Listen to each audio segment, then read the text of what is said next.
नमस्कार फ्रेंड्स, कैसे हैं आप सब। आशा करती हूँ सभी बहुत अच्छे होंगे। आज आप सभी को एकादशी की हार्दिक शुभकामनाएं।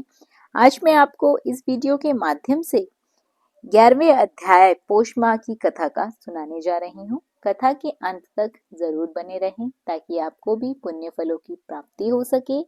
कथा श्रवण करने से श्री हरि विष्णु श्री कृष्ण भगवान की कृपा दृष्टि सदैव अपने भक्तों पर बनी रहती है। तो फ्रेंड्स, आगे की कथा इस प्रकार है।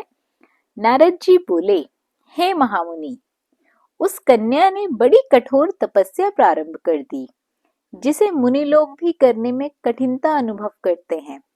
श्री नारायण बोले, उस कल्याणी ने बड़ी कठिनाई से होने वाला तप शुरू किया है तथा पंचमुखी शांत शिव का ध्यान करने लगी।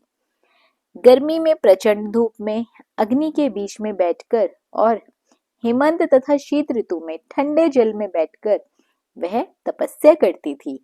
उसका मुख जल में कमल के समान तथा सिर के बाल फैलकर शेवर मंजरी से घिरे हुए जल में शोभायमान करते थे। वह बाला वर्ष ऋतु में खुले मैदान में वर्षा के जल को अपने शरीर पर लेती थी। भोजन के स्थान पर दोनों समय में कोमलांगी केवल धुआं पीकर रह जाती थी। देवता जिसे कठिन समझते और ऋषिगण जिससे प्रशंसा करते, ऐसे तपक्रम ने उसने 9000 वर्ष बिता दिए। तब पार्वती पति भगवान शिव उसकी तपस्या से बहुत अधिक प्रसन्न हुए और उसे वहां आकर दर्शन दिए। शिवजी के दर्शन कर वह बाला शीघ्र ही खड़ी हो गई। तपस्या तथा प्रसन्नता के कारण कृष्ण देह भी हृष्ट पुष्ट दिखने लगा। उस बाला ने सिर झुकाकर भगवान शिव जी को प्रणाम किया।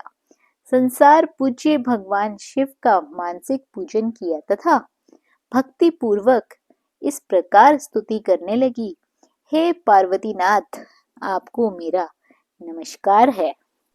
हे प्रभु, जो आपकी शरण में आश्रय लेता है वह घोर संसार समुद्र में डूबा हुआ भी तथा प्रत्येक अंग से तापित और पीड़ित भी हो, काल रूपी सर्प के भयानक दृष्टों को द्वारा पीड़ित भी हो, तब भी शरीर दुख से छूट जाता है। आपको मेरा शत शत नमस्कार है। इस प्रकार मन और वाणी से उस तपस्विनी ने महादेव जी की प्रार्थना की। उसकी प्रार्थना को सुनकर तथा उग्र तप से प्रसन्न हुए भगवान शिव जी बोले, हे भद्रे तपस्विनी, तुम दुखी मत हो। जो भी तुम्हारी मनोकामना हो वो हमसे मांग लो। मैं तुमसे प्रसन्न हूँ, हे राजन। इसको सुनकर वह कुमारी आनंद में डूब गई तथा सदाशिव से बोली, हे दीनानाथ, आप अगर प्रसन्न हैं तो मुझे पति दे। मुझे पति मिले, मुझे पति दीजिए। मुझे पति की कामना है तो मुझे पति ही दीजिए। तब उस बाला से शिवजी बोले, हे मुनि कन्या, तुमने मेरे सामने अपने मुख से 5 बार पति शब्द कहा है, इसलिए तेरे 5 पति होंगे। वे शूरवीर, धर्मों के ज्ञाता, साधु एवं सन्यासियों के समान रहने वाले, सत्यवादी, प्रागर्मी, यज्ञकर्ता, गुणों के कारण प्रसिद्ध, इंद्रियों को वश में रखने वाले राजा होंगे। श्री कृष्ण बोले।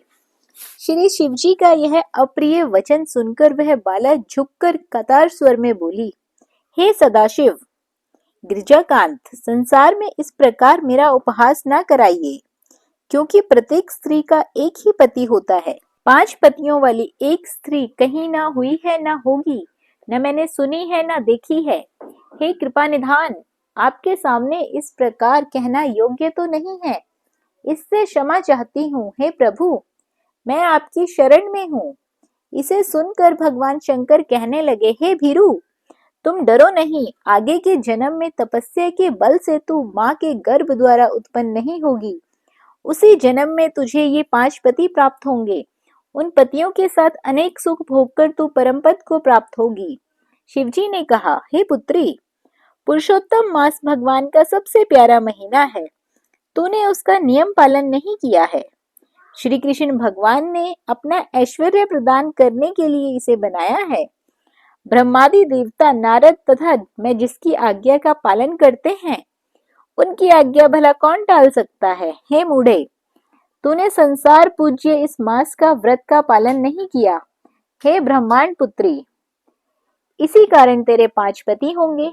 इस प्रकार कहते हुए भगवान शिव तो अंतर्ध्यान हो गए और वह बाला झुंड से बिछुड़ी हिरणी के समान चकित खड़ी की खड़ी रह गई।